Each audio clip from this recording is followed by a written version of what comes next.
നമ്മുടെ ഇവിടെ ഒരു മാതൃകാ ഫുഡ് സ്ട്രീറ്റ്, ഇത് കേരളത്തിൽ 4 എണ്ണം അതിലാദ്യത്തേതാണ്.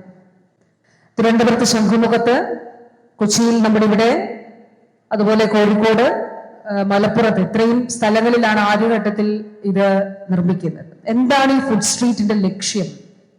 അപ്പൊ നമ്മളെല്ലാവരും ഒരാഴ്ചയിൽ ഒരിക്കലെങ്കിലും പുറത്തുനിന്ന് ഭക്ഷണം കഴിക്കുന്നവരാണ്. നമ്മളെല്ലാം തിരക്കുകളുള്ളവരാണ്. ഒരു ദിവസം ഒരു നേരം നമുക്ക് വീട്ടിൽ ഭക്ഷണം വെക്കേണ്ട, പുറത്തുനിന്ന് കഴിക്കാം നമ്മൾ ചിലപ്പോൾ തീരുമാനിക്കും.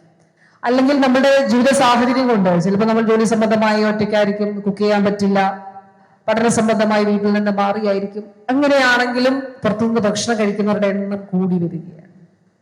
അപ്പൊ ഇതിന്റെ ആരോഗ്യപരമായ കാഴ്ചപ്പാടിൽ ഇതിനെ കാണുന്നത് നമ്മൾ കഴിക്കുന്ന ഭക്ഷണമാണ് നമ്മുടെ ആരോഗ്യം.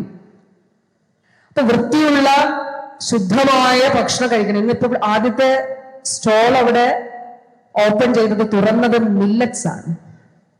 നമ്മുടെ ഒരു കാലത്ത് നമ്മുടെയൊക്കെ ആഹാരത്തിന്റെ ഭാഗമായിരുന്നു ഇങ്ങനെയുള്ള ചെറുധാന്യങ്ങളൊക്കെ, മില്ലറ്റ്സ്. പക്ഷെ ഇന്നിപ്പോ നമ്മൾ അതെല്ലാം മാറി മറ്റൊരു ഇതിലേക്ക് പോയി. പക്ഷെ ഇത് ആരോഗ്യത്തിന് വേണ്ടിയിട്ടും അതോടൊപ്പം തന്നെ വൃത്തി, ആരോഗ്യം, ഇതെല്ലാം സംരക്ഷിക്കുന്നതിന് വേണ്ടിയിട്ട്, അതുപോലെ വളരെ മനോഹരമായിട്ട് ഇത് ഇവിടെ പൂർത്തീകരിക്കുമ്പോൾ ഇത് മാത്രമല്ല കേട്ടോ, ഇതൊരു തുടക്കമാണ്.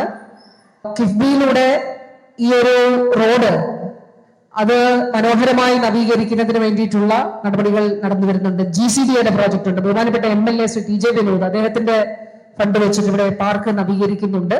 അതായത് ഏതാനും മാസങ്ങൾക്കകം കൊച്ചിയിലെ ഏറ്റവും മനോഹരമായിട്ടുള്ള ഒരു ഇടമായിട്ട് ഈ പ്രദേശം മാറാനായിട്ട് പോവുകയാണ്. അപ്പൊ അത് വളരെ നല്ലൊരു കാര്യമായിട്ട് കാണുന്നു.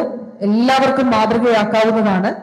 നമ്മുടെ നാട്ടിൽ ഇങ്ങനെയുള്ള ഒരുപാട് തെരുവുകളിൽ, സ്ട്രീറ്റുകളിൽ ആഹാരം വിൽക്കുന്നവരുണ്ട്.